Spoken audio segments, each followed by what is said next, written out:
Welcome to the शिक्षा सिद्धि study hub. Part 2 करेंगे बेटा। इसमें इग्नू का MGPE 7 चल रहा है। सब्जेक्ट आपका गांधी के पश्चात अहिंसक आंदोलन। ठीक है, सारे इंपॉर्टेंट क्वेश्चन आंसर्स करेंगे जिसमें हम अब इसमें मेन इंपॉर्टेंट क्वेश्चन आ रहा है जो बार बार रिपीटेड है, नर्मदा बचाओ आंदोलन। ठीक है, कि क्यों इसको इतना ज़्यादा ये बढ़ता चला गया, भड़कता चला गया ये आंदोलन, नर्मदा बचाओ आंदोलन, जो किसके खिलाफ था?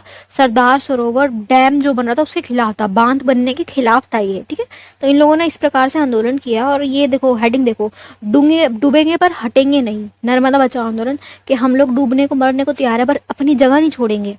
रीजंस क्या आते बेटा? ये लोग क्यों बांध के खिलाफ थे? ये सारे रीजंस, बांध क्यों बन रहा था, बांध बनने के लाभ क्या होते, हानियां क्या हैं, लोग क्यों नाराज थे, ये सारे टॉपिक्स पढ़ने हैं इसमें आपको।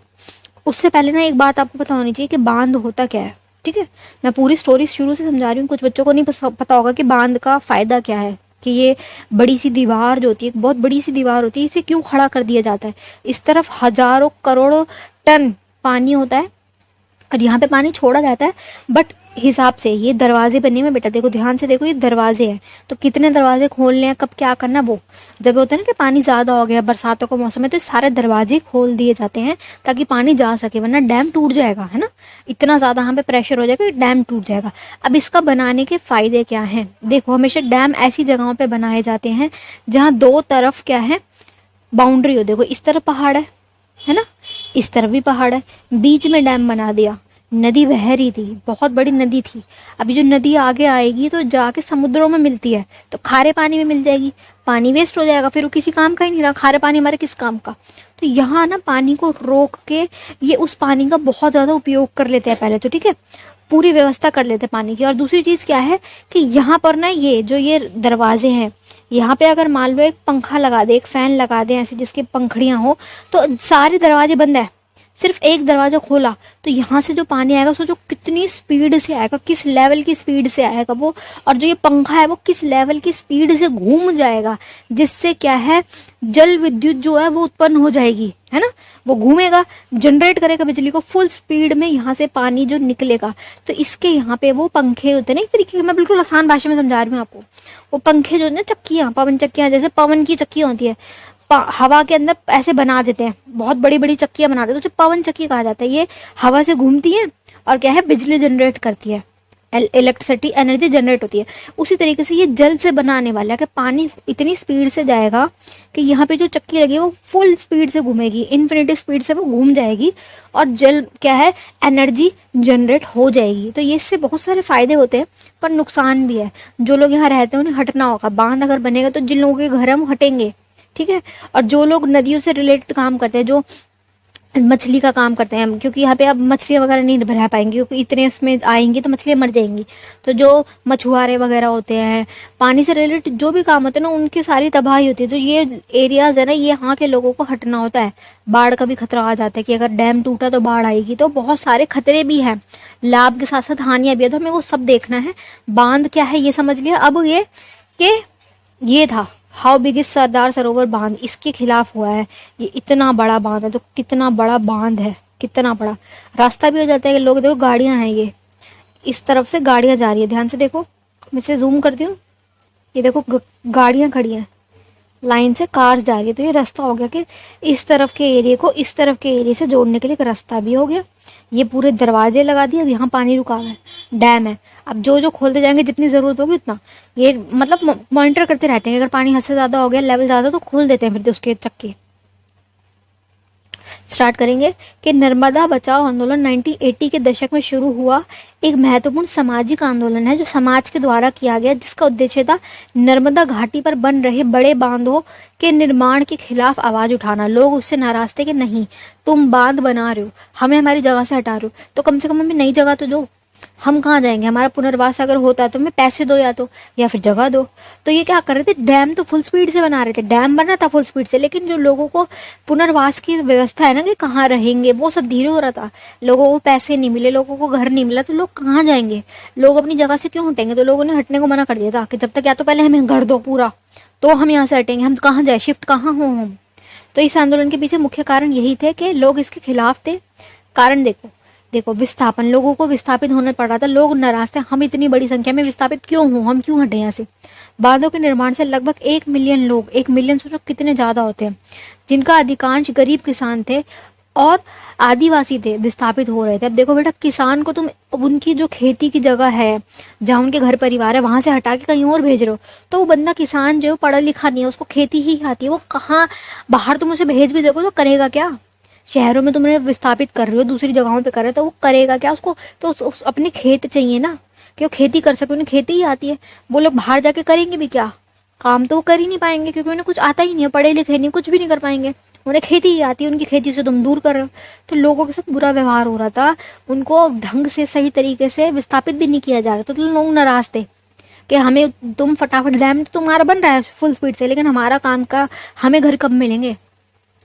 पर्यावरणीय नुकसान भी होता है। देखो बांधों से ना जंगलों का दुरुपयोग होता है, पूरा एरिया काटते हैं, पूरा वो नया बांध बनाएंगे, पूरा एरिया खराब होता है, जलीय जीव जो सारे खत्म होते हैं, पूरा खराब होता है।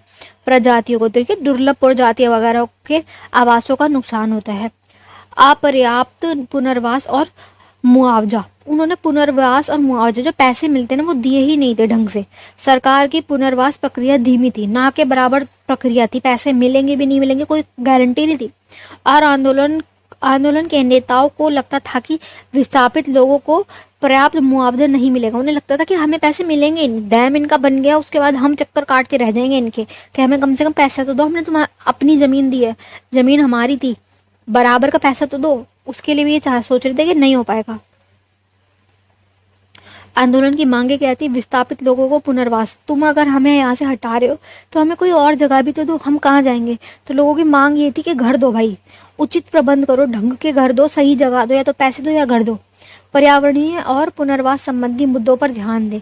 पर्यावरण जो खराब हो रहा है, तुम डैम बना रहे हो, ठीक है बिजली उत्पन्न होगी, सरकार जो ये सरकार थी ये चाह रही थी कि इस डैम से इतनी बिजली उत्पन्न हो जाए कि गाँवों के दूर दूर के एरिया तक भी बिजली पहुंच जाए।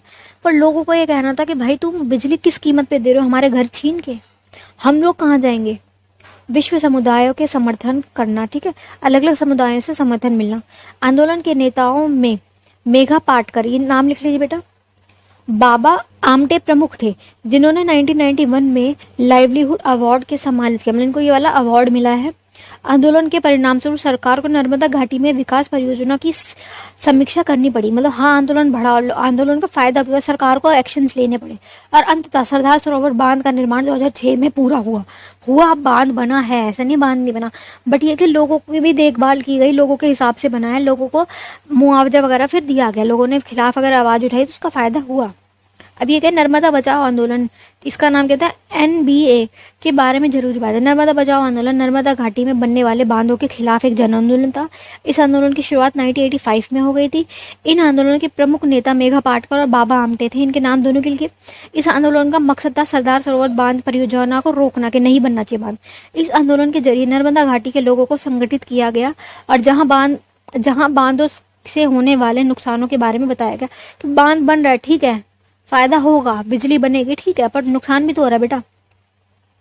इन आंदोलनों ने पर्यावरण को होने वाले नुकसानों और विस्थापन के दर्द को, विस्थापन देखो बहुत बहुत ही डरावनी सी चीज है विस्थापन, सुनने में ऐसा नॉर्मल लग रहा है, रातों रात कोई तुम्हें बोले कि यहाँ पे कोई परियोजना हो रही है, कोई प्रोजेक्ट बन रहा है, तुम्हें अपना घर छोड़ के जाना, भाई सब कहाँ जाएंगे कहाँ, पैसा भी तो हो, कहीं नई जगह शिफ्ट करना कोई आसान बात नहीं है। जहाँ हम रह रहे हैं, मुझे तो भाई नींद भी नहीं आती है, जहाँ मैं सोती हूँ ना मुझे यही नींद आती है, मैं कहीं भी चली जाऊँ मुझे नींद भी नहीं आती है। तो लोगों को ऐसे उठा के उनके घर से हटाना और भेजना, और वो भी गरीब लोगों को, कोई अमीर थोड़ी है, ये सारे गरीब थे, किसान थे, तो वो कहीं और जाके काम क्या करेंगे, बच्चे वगैरह स्कूल वगैरह, उनके काम उनकी नौकरी सब छीन रही है। ऐसे कैसे तुम विस्थापित कर सकते हो। तो विस्थापन का दुख है ना, बहुत बड़ा दुख होता है।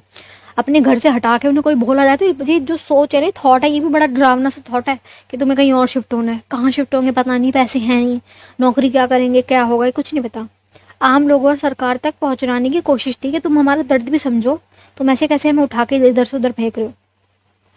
इस आंदोलन के कुछ नतीजे, मतलब क्या निकल गया, परिणाम क्या है। पर्यावरण और वन मंत्रालय ने पर्यावरण की सुरक्षा के लिए कई दिशा निर्देश लागू किए, ठीक है, एक्शंस लिए गए। सुप्रीम कोर्ट भी बीच में आया, सुप्रीम कोर्ट ने देखो लोगों की बात सुनी, लोगों का दर्द समझा, विस्थापित लोगों के लिए उचित पुनर्वास की नीतियां लागू करने के आदेश दिए कि भाई बनाओ डैम, ठीक है, डैम बनेगा, फायदा होगा, विकास होगा, ठीक है, पर लोगों का क्या? तुम पहले पुनर्वास के जितने भी तुमने कदम उठाए हैं ना, उनको ढंग से उठाओ, पैसा दो लोगों को, अगर उन्हें शिफ्ट किया जा रहा तो ढंग की अच्छी जगह, पूरा का पूरा उन्हें घर दो, वो रहेंगे कहाँ? ये उनकी नौकरी क्या होगी? ये उनको पैसा दो। इस आंदोलन में पर्यावरण आधारित विकास का विकल्प पेश किया गया। तुम विकास करो बट पर्यावरण खराब मत करो। पर्यावरण को ध्यान में रखते हुए भी विकास किया जाता था, वो मॉडल इन्होंने यहाँ पे क्या है पेश किया था। तो ये था बेटा आपका नर्मदा बचाओ आंदोलन, जिसमें आपको पूरी जनता की जो सोच थी ना, जनता में जो बीता वो पूरा बताना है। डैम कब बना, ये सारी बातें, क्या हुआ, कब कैसे हुआ, फिर जनता क्यों नाराज थी, जनता क्यों नहीं चाहती थी ये बांध बने, नदियां खराब हो, नदियां ब्लॉक हो, ये सब नहीं चाहती थी। रोजगार छिन जाएंगे, उनका काम जो है उनका वो छिन जाएगा, उनकी भूमि छिन रही है, ठीक है, जलाशय तुम बना रहे हो, ठीक है, लेकिन जो उनके ऊपर बीत रहा है उसको देखो, और इससे नुकसान भी तो दे। बांध जिस दिन टूटा बाढ़ आएगी, सब डूब जाएंगे, ठीक है, भूकंप आने के भी खुद खतरे हो जाते हैं। ये सारे टॉपिक्स आपको इसमें बताने हैं।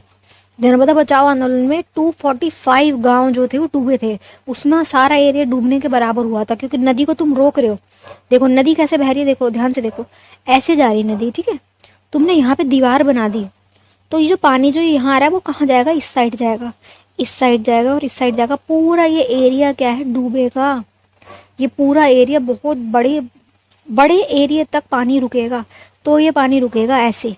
तो ये वाला जो रहायशी एरिया था ये सारा तो डूब गया ना। तो 245 गांव डूबे थे, इस बांध के बनने से लोगों को हटाना हुआ था।